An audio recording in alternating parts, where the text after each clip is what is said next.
Modern football thought it had outgrown the striker. False nines replaced finishers. Control replaced chaos. Possession replaced presence in the box.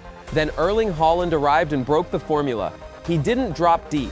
He didn't slow the game down. He attacked space like the game had forgotten how dangerous it was. Defensive lines collapsed. Entire systems changed for one player because Haaland didn't just score goals, he exposed a weakness modern football never fixed. And once that happened, the game had no choice but to change. Between 2010 and 2018, elite football quietly started to erase the traditional striker. Pep Guardiola's Barcelona didn't play with a reference point in the box. Lionel Messi dropped into midfield, dragged center-backs out of position and turned the penalty area into empty space. Barcelona won everything, and the idea spread fast. At Bayern Munich, Guardiola pushed the same logic even further.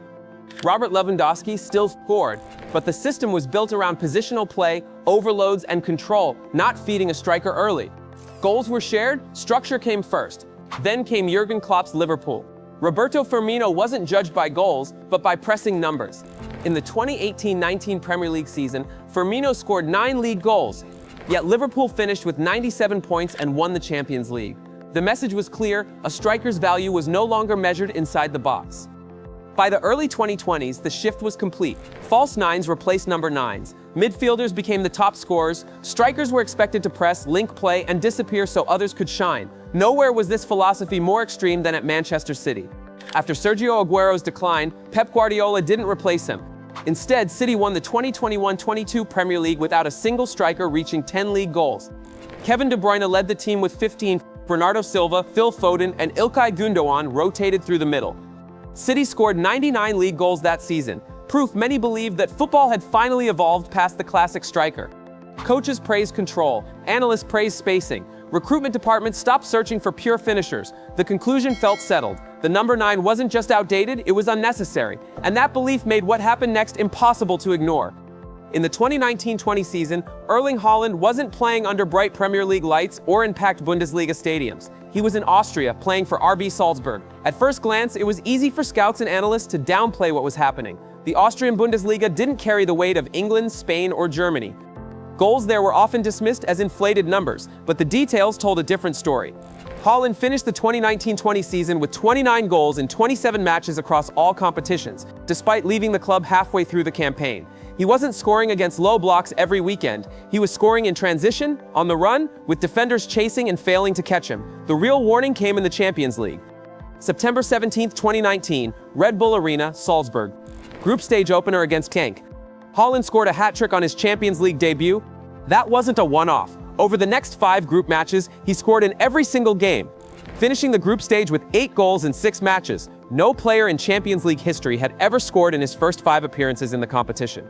These weren't scrappy goals or rebounds, they were sprints between center-backs, first-time finishes under pressure, goals created by timing and physical separation, not service. Still, doubts remained. Salzburg played vertical football. The system created space. Defenders in Austria weren't elite. Several top clubs watched closely but hesitated. They questioned whether his numbers would survive against deeper lines, faster center-backs, and tighter margins. Haaland wasn't ignored, he was labeled a risk, and that hesitation gave Germany the chance to find out the truth first. January 18, 2020, WWK Arena, Augsburg. Erling Haaland didn't start his first Bundesliga match. Lucien Favre kept him on the bench, managing his minutes after the winter break. 56 minutes in, Favre sent him on. 23 minutes later, the game had changed. Haaland scored 3 goals in 23 minutes, completing a hat-trick on his Bundesliga debut. Dortmund won 5-3, and Germany had its answer immediately. The goals didn't slow down. In his first 15 Bundesliga appearances, Haaland scored 13 goals. Defensive lines dropped deeper. Center-backs stopped stepping forward. Teams started defending space, not possession. By the end of the 2019-20 season, the numbers were already historic, but the pace became impossible to ignore the following year. Across his Borussia Dortmund career, Haaland scored 86 goals in 89 matches in all competitions. His scoring rate, a goal roughly every 87 minutes, surpassed the earliest Bundesliga pace of Robert Lewandowski and Pierre-Emerick Aubameyang. Yet Dortmund wasn't built to dominate games the way Bayern or City were. They lived in transition. That suited Haaland perfectly, but there was a problem that kept returning. Muscle injuries, recurring knocks, carefully managed minutes. Between 2020 and 2022, Haaland missed over 30 matches due to physical issues. The conversation slowly shifted from what he could do to how long his body could hold up at this intensity. Clubs weren't just asking if he could score in tighter leagues, they were asking if he could survive them, and England was about to test both questions at once. In the summer of 2022, Manchester City made a decision that went against everything they had just proven. After winning the 2021-22 Premier League with no traditional striker, Pep Guardiola activated Erling Haaland's €60 million release clause and rewrote his own system. From the moment the deal was announced, the skepticism started.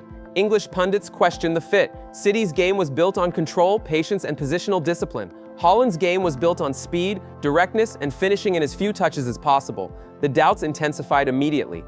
July 30, 2022, Community Shield at the King Power Stadium, Manchester City vs Liverpool. Haaland missed a late chance from close range. City lost 3-1. Clips of the miss spread faster than highlights of his movement, and the narrative took shape early. The start of the Premier League season didn't calm things down. In City's opening matches, analysts focused on his involvement rather than his goals. Against Bournemouth in August, Haaland finished the match with fewer than 25 touches. The criticism followed the same line every week. He doesn't get involved in build-up. He waits in the box. He disrupts City's rhythm. The argument wasn't about output. It was about philosophy. Pep Guardiola was accused of sacrificing fluidity for power. A system that had suffocated opponents was now being asked to serve one runner. The question was no longer whether Haaland could score in England. It was whether Manchester City had broken something that already worked. The answer came quickly, and it came through goals no defense could ignore. By October 2022, the debate around Erling Haaland had already collapsed. The goals arrived faster than the criticism could reset.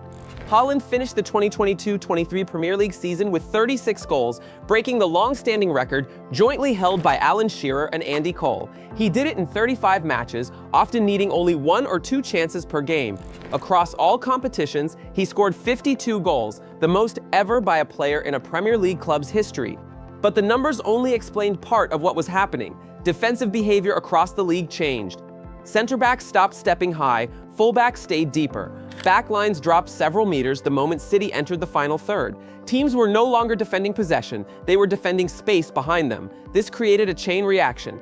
Kevin De Bruyne recorded 16 Premier League assists, many coming from early passes into channels defenders were too afraid to protect. Bernardo Silva and Ilkay Gundogan found more room between the lines, because defensive midfielders were constantly scanning for Haaland's runs. City didn't just score more goals. They controlled games with less possession than before, and when the season reached its decisive stretch, the goals didn't slow down. Haaland scored against Bayern Munich in the Champions League quarter-finals.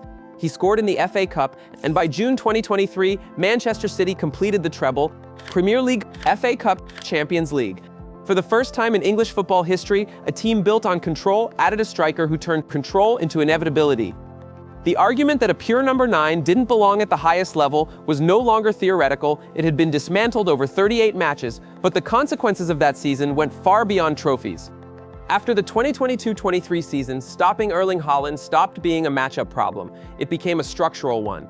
Managers didn't change how they defended Manchester City. They changed how they built their teams. Across the Premier League in Europe, defensive lines dropped deeper against high-possession sides, center-backs stopped stepping into midfield, recovery speed became more valuable than ball-playing ability. The shift was visible in recruitment. Clubs started prioritizing center-backs with elite sprint data, not just passing range. Fullbacks were selected for their ability to defend space one-on-one rather than invert into midfield. Goalkeepers were encouraged to play longer to avoid turnovers that could release Haaland-type runners in transition. Tactically, teams introduced permanent cover. Double center-backs stayed compact. Defensive midfielders held their position instead of pressing high. Even teams chasing games resisted pushing their lines up because one vertical run could end the match. The influence extended beyond City. Coaches at academy level adjusted training. Young strikers were no longer taught to abandon the box. They were taught to attack depth, time runs, and finish quickly. Verticality returned as a priority. Haaland didn't revive the old number 9. He created a modern version. Minimal touches, maximum impact, built for speed and efficiency rather than possession. Football didn't copy his style. It reacted to it, and that reaction exposed a new fault line in how players like him are judged. As dominant as Erling Haaland became, the narrative never fully disappeared. It just changed shape. Once he proved he could dominate the Premier League, the criticism moved to Europe. In Champions League knockout matches, analysts stopped talking about goals and started counting touches. Some games ended with fewer than 20 touches, and the same question came back every time. If he isn't constantly involved, is he really influencing the game? His link-up play was compared to strikers who drop into midfield and control tempo. Haaland doesn't do that. His game is built on scarcity, few actions, maximum damage. The 2023-24 season added fuel. Injuries disrupted his rhythm, his scoring rate dipped slightly, and the noise returned. He's a system player, he disappears without space, yet even in those moments the pattern stayed the same. One movement, one chance, one finish. Late goals that changed games when City needed them most. The debate stopped being about Haaland's ability, it became a question of values. Does football reward constant involvement or decisive impact? And that question is why his presence still makes the sport uncomfortable. Erling Haaland didn't change football by reinventing the game, he changed it by exposing what actually matters. For years, modern football chased control, possession, structure, repetition. Haaland showed that none of it survives if space is punished fast enough. One run can undo 5 minutes of perfect build-up. One finish can erase an entire defensive plan. He didn't bring back the old number 9, he created something more ruthless. A striker built for modern defenses. Minimal touches, relentless movement, maximum efficiency. Teams didn't copy his style, they reacted to it. Backlines dropped deeper. Recruitment shifted towards speed and recovery. Managers redesigned structures just to survive one vertical threat. Haaland didn't adapt to modern football adapted to him. And as long as teams are still changing how they defend, recruit, and think, just to limit one player, the game hasn't moved past him yet. It's still chasing the problem he created.